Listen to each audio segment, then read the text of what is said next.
Là en ce moment, alors on est dans une mobilisation étudiante qui regroupe notamment des facultés, Paris 1, Paris 8, Paris 7 qui est en route, les lycéens. Et c'est donc diverses raisons. On se bat contre la politique, on se bat contre la politique sécuritaire qui est mise en place dans nos universités, on se bat contre la politique d'immigration qui est mise en place par notre gouvernement. On est ici pour mobiliser, pour se battre contre tout ça. Voilà. Pas de fac d'élite, pas de fac poubelle, abat les facs concurrentielles. C'est une manif étudiante à la base, et nous les lycéens, on a créé une sorte de mouvement avec plusieurs représentants de tous les lycées parisiens et de la banlieue pour justement pour protester contre les expulsions de Kachik et de Leonarda, mais pour parler plus globalement des expulsions d'étudiants et de lycéens en France. S'il y a moyen de le faire avec les étudiants, parce que les étudiants, bien que ce n'est pas vraiment un lien direct avec Kachik et Leonarda, ça a quand même un rapport avec nous, notre futur et tout ça. Parce qu'ils nous ont soutenus pendant notre semaine de manifestation. Donc là, on continue à les soutenir eux aussi, parce qu'ils soutiennent notre cause, on soutient la leur. Donc on s'allie pour être plus fort, parce qu'à plusieurs, on est plus fort. Pas de fac d'élite, pas de fac poubelle, abat les facs concurrentielles. Ce qu'il y a, c'est que la fac a une mauvaise image auprès des élèves ou même des enseignants des lycées, où on explique aux lycéens qu'il faut aller dans des écoles qui les sélectionnent et qu'après, s'ils ne sont pas pris, le dernier choix qu'il leur reste, c'est la fac. Et voilà. La fac concurrentielle, c'est le principe de forcer les facs à aller chercher des financements privés en désengageant l'État. Et donc les facs, pour chercher des financements privés, il faut qu'elles séduisent les financements privés.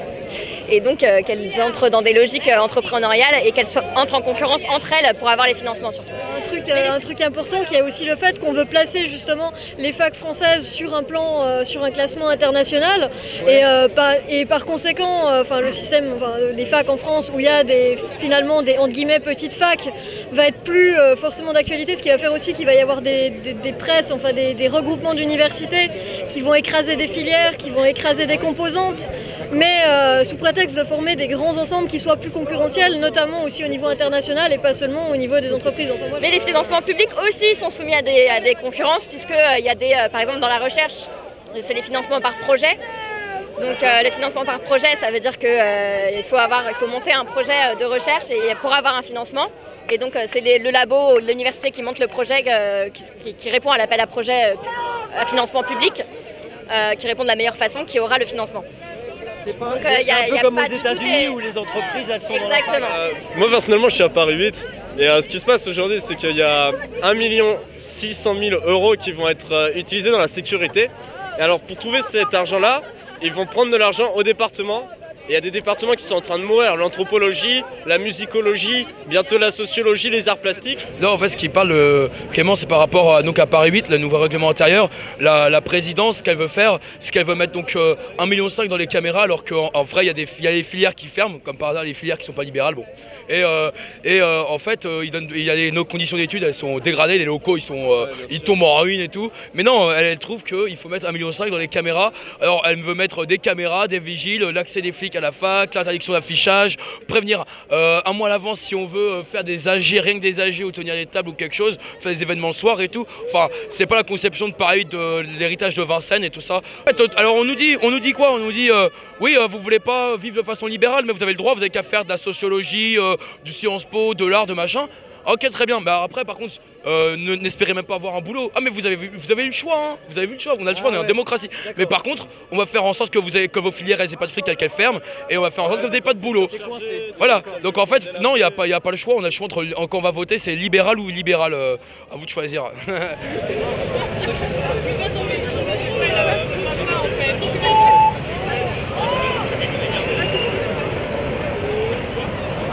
Les jeunes dans la galère, ou bien dans les charters de cette société-là, on n'en veut pas.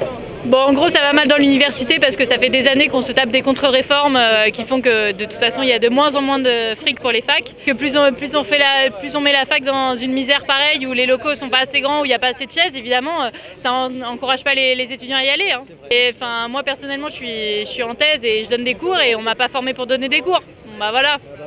Donc évidemment, ça donne pas très envie, non. On battu en 2007 et en 2009 contre la loi LRU.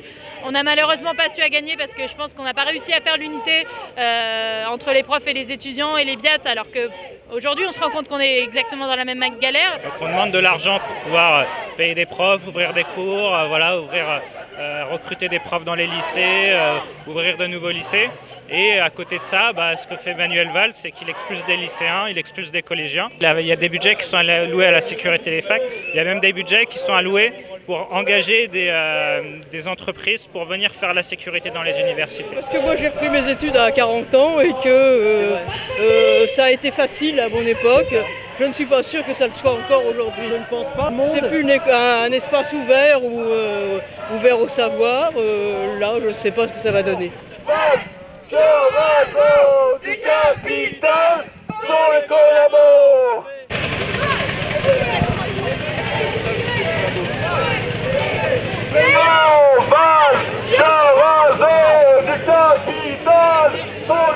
Merci beaucoup. On lâche pas. On lâche rien. Ouais, Lou.